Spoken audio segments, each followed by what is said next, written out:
higher, of course, and this is after the economic data that came in. Durable goods better than expected caused equity futures to rally.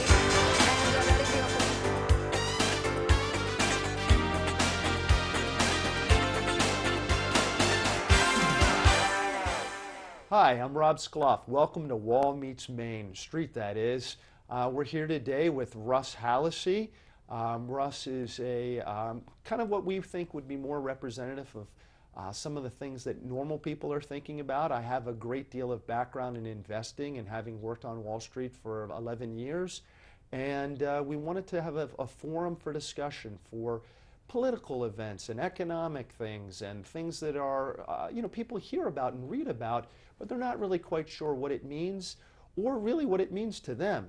And that's really what's important to you. But education today, the cost of education and the rapid escalation and the cost of a college education is so high, or even secondary, the spending that we spend on the elementary schools and high schools.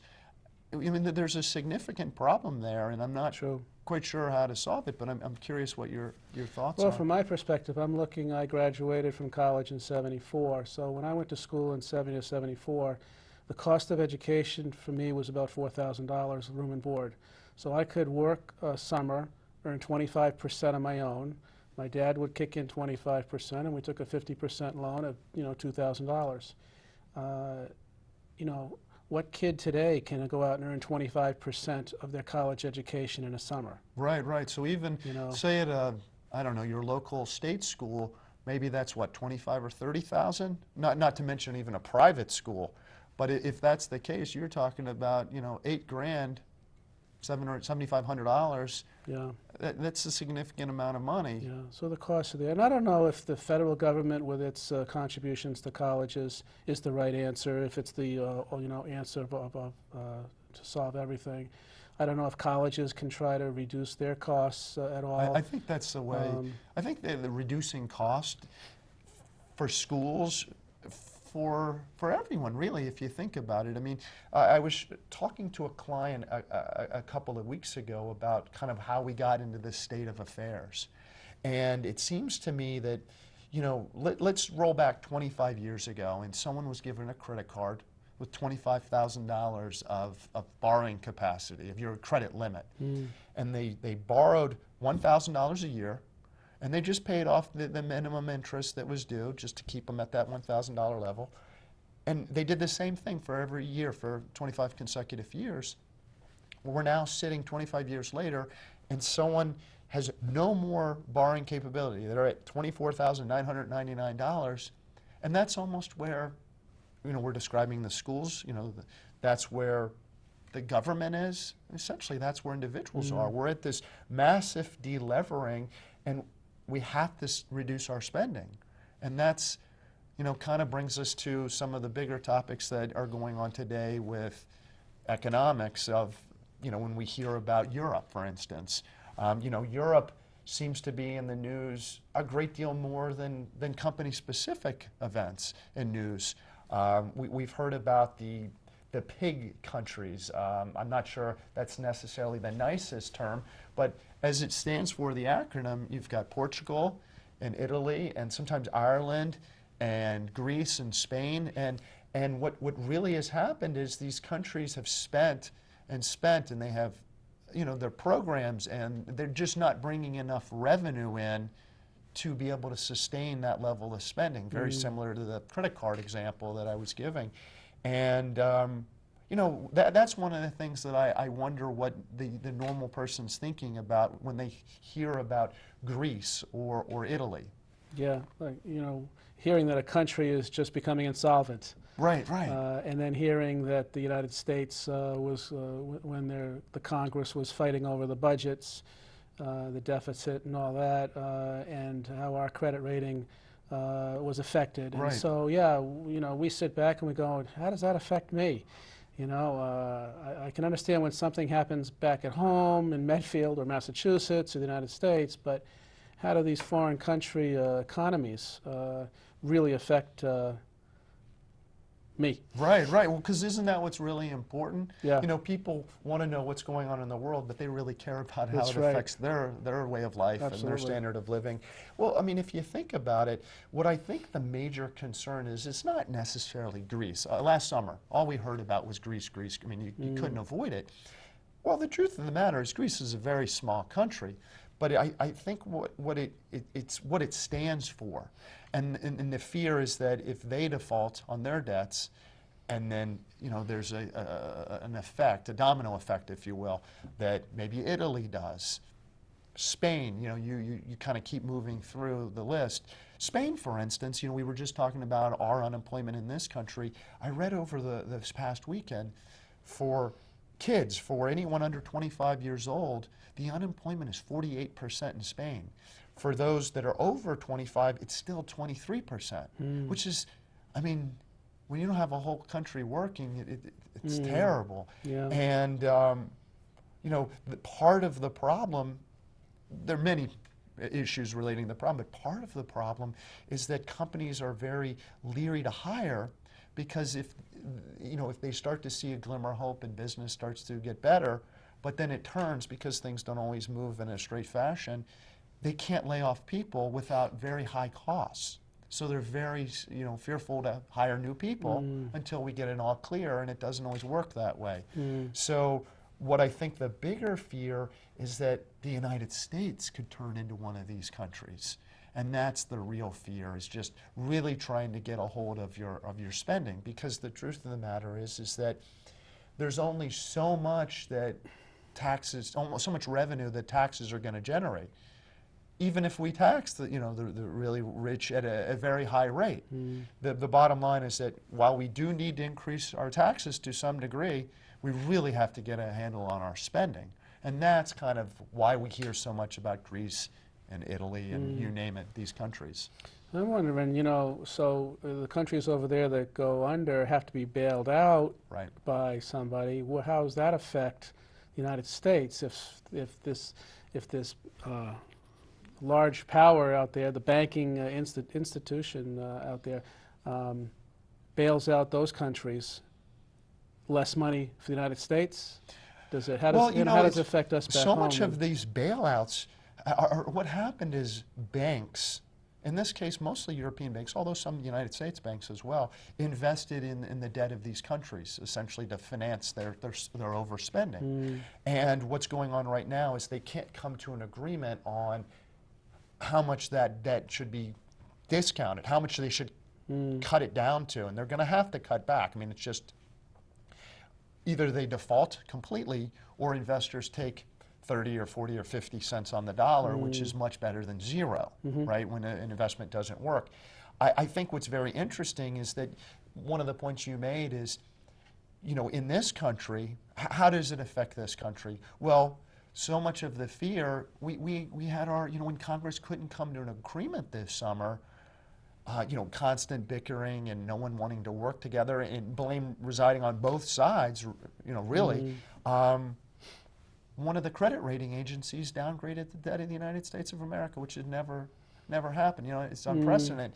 But what's very interesting in this whole debate is that what really was supposed to have happened is that when you downgrade the debt, that means that the United States should pay higher interest rates to entice investors to invest. And the exact opposite happened, which was very interesting. Rates have been pushed so low that a 10-year bond, treasury bond, is now yielding around 2%. How does it affect the individual? Well, what if you're a retiree and you're 75 years old and you've done everything right throughout your life? You've saved, you instead of, you know, current consumption, you foregoed it and you invested and saved for the future, and now you're sitting on your assets, your pool of assets, and you can only get a couple of percent in a CD or you know, 3 or 4% in a municipal bond.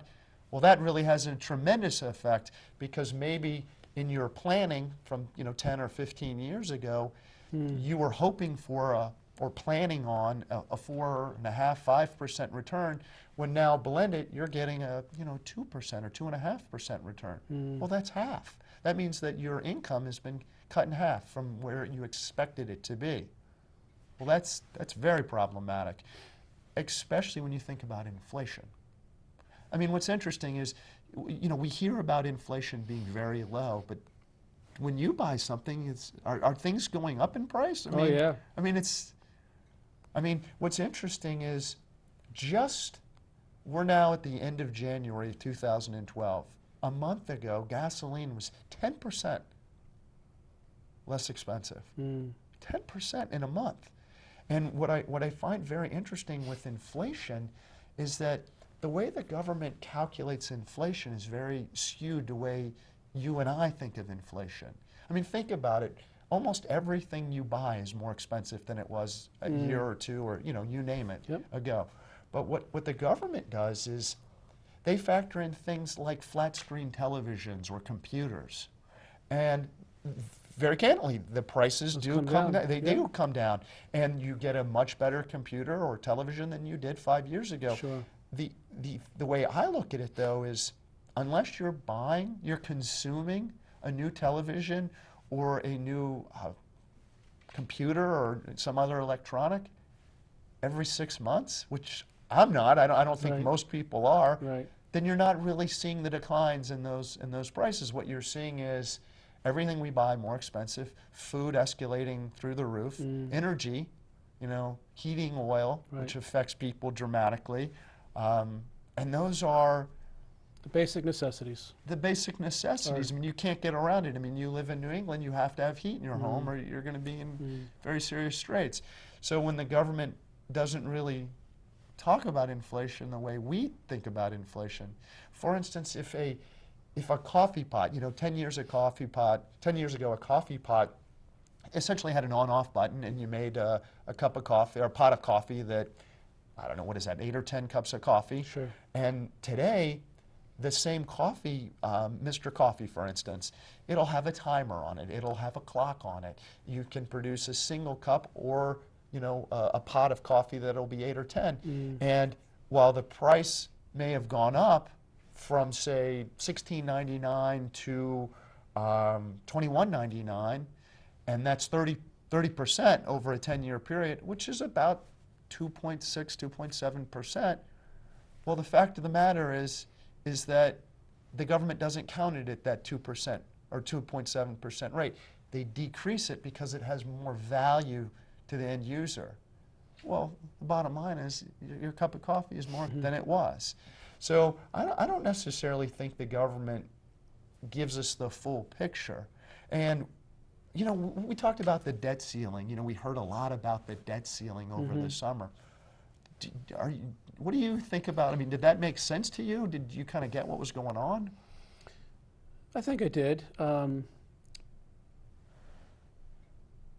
It's kind of the debt ceiling and the amount of the debt ceiling is such an incomprehensible number to the American people that you wonder if it's just meaningless.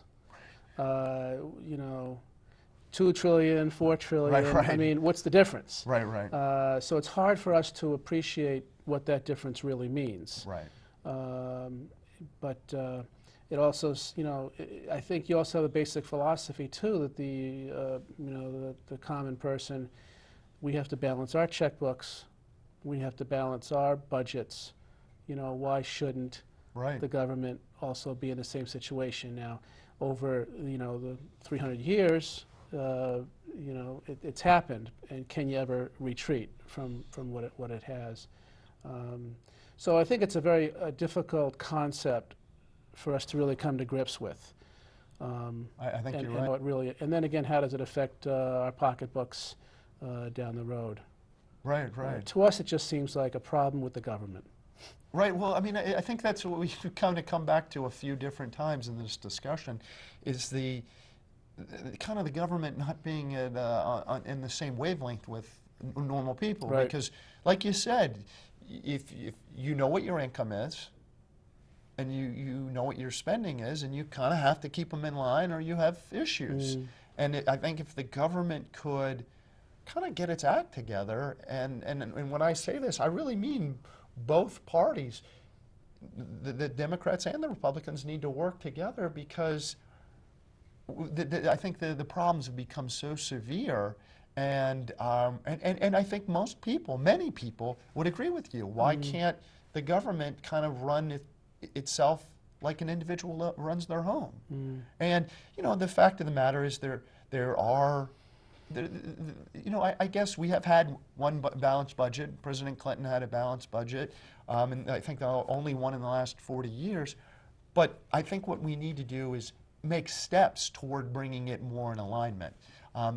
What happened recently in the last three or so years is, you know, essentially President Obama was handed a difficult deck of cards to deal with, you know, a real difficult hand, and we had to spend in order to avert collapse, and not only collapse of the United States, but you know, essentially collapse of the world. Sure, it's a world. It's a world, we're all interconnected today. Yeah. But now that we've kind of gone through that very difficult period and still in it, you know, we've talked about unemployment, we need to throttle back the spending and also raise revenue. We have to. But part of what I think is important in raising revenue is having the environment that people want to work and companies want to hire, and they have the ability to do that, because people, I think what sometimes people don't keep in mind is that if companies prosper, well, they hire more people, right? I mean, most people work for other people and for companies, and if a company has a product or service that's doing a great job and they're, you know, really they're just kind of doing their job and doing a good job at it, well, they hire more people, and that kind of alleviates the whole problem. Unemployment goes down, people can buy a new home, you know, for younger people, or, I mean, it's just... Pay for college. Or pay for college, right? So, I mean, it's all interconnected. So we're at the point in the show where we've talked about political events, we've talked about current events and economics and how it all is interrelated. But I think what's important is that really what people care about is, how does it affect them? How does it really affect your pocketbook? An example that I think is important, and when you look at a security, people typically think that a more expensive stock in dollar terms is more expensive. You know, a great example that I've talked to people about is the difference between a $2 stock, a $20 stock, and a $200 stock. And I think the great majority of people would automatically assume that a $200 stock was more expensive than a $2 or a $20 stock.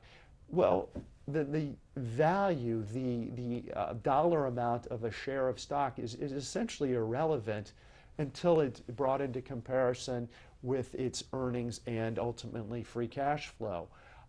For instance, just from the easy, very simple example, if a company that earned a penny a share and is a $2 stock, that means it's trading at a 200 multiple, in a PE multiple of earnings. Take the $20 stock that's earning a $1 in earnings, that's a 20 multiple of price to earnings. Now the $200 stock maybe is earning $25 a share. Well, that's an 8 multiple of earnings. Well, 8 is significantly cheaper than 20, or obviously significantly cheaper than 200. So in this very easy rudimentary example, a $200 stock is significantly less expensive than a $2 stock or even a $20 stock. So these are just things that people need to keep in mind when it comes to investing. Also, an interesting thing about mutual funds, and you know, the great majority, many people own mutual funds, both fixed income and equity, stock. The problem with mutual funds is not only their cost, but their transparency. And what does that really mean in English? Is that an interesting thing with mutual funds is that an individual doesn't really know what they own in that mutual fund. They know they own shares in the mutual fund. However, a mutual fund only lets its investors know what it owns 4 times a year, just 4 times a year. And very truthfully, that's 6 weeks after the end of the quarter. So because these mutual funds, many of them turn over their shares where they trade a great deal, they may not even own what they owned 6 weeks ago.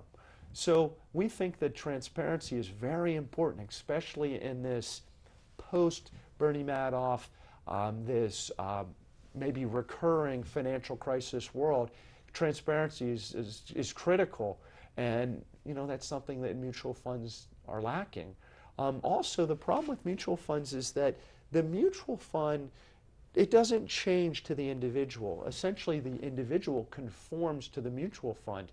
Well, that means that everyone's a little different. Your neighbors across the street who are essentially the same age as you, and maybe even the same economic background as you, they may have very different willingnesses to take risk.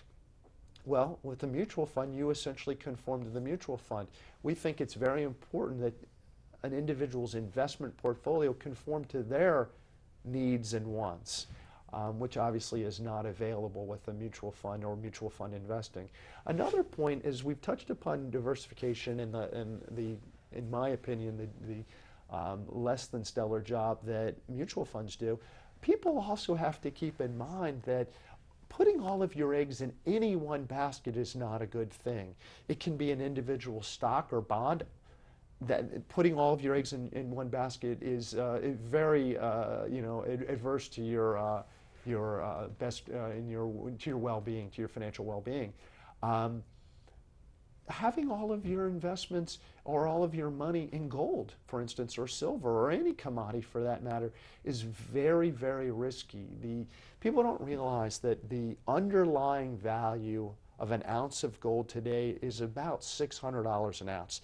This isn't necessarily my work. This has been documented by a number of people that know how to value gold and different commodities. However, gold currently trades about $1,700 an ounce.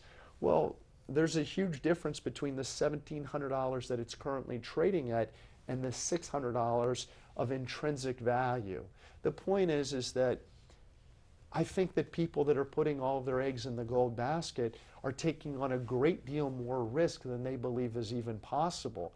Recently, gold had touched a little over $1,900 an ounce. Well, if you had bought at $1,900 and today it's $1,700, you've lost a couple $100, which is more than, it's roughly 10%, a little more than 10% of your investment.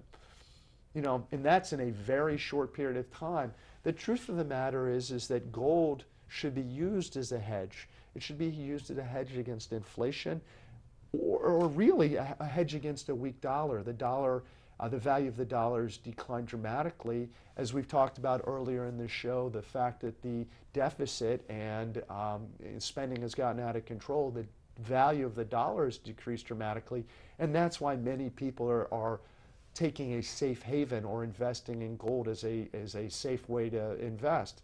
When I believe that gold should be part of a diversified portfolio, gold, silver, commodities, meaning agricultural commodities, corn, wheat, you name it, depending upon what's a very good investment opportunity. But essentially it's used as a hedge against a weak dollar, or perhaps inflation, but more so in our minds a weak dollar. Gold is only part of the equation, or these commodities. Real estate is part of it, U.S. equities, U.S. treasuries, municipal bonds, corporate bonds, international bonds. All of these things together form what we term as a truly diversified portfolio, not just putting your eggs in the gold basket. And 5+ years ago, people said you couldn't go wrong with real estate. Well, as we've seen, that didn't prove to be the case quite 100%. So that's kind of what I think is important. I think people need to find someone when they're looking to their investment future. They need to understand that having an investor is dramatically more appealing than having someone who is selling product, a salesperson that receives a commission on whether an investor invests in a particular mutual fund. These are all things that are very important to someone's well-being, and we think that the model has been broken and can be improved upon. So you're sitting here at the corner of Wall meets Main. And that's been a little investing tidbits that we think are important to you and should help you as you prepare for your financial well-being. Thank you.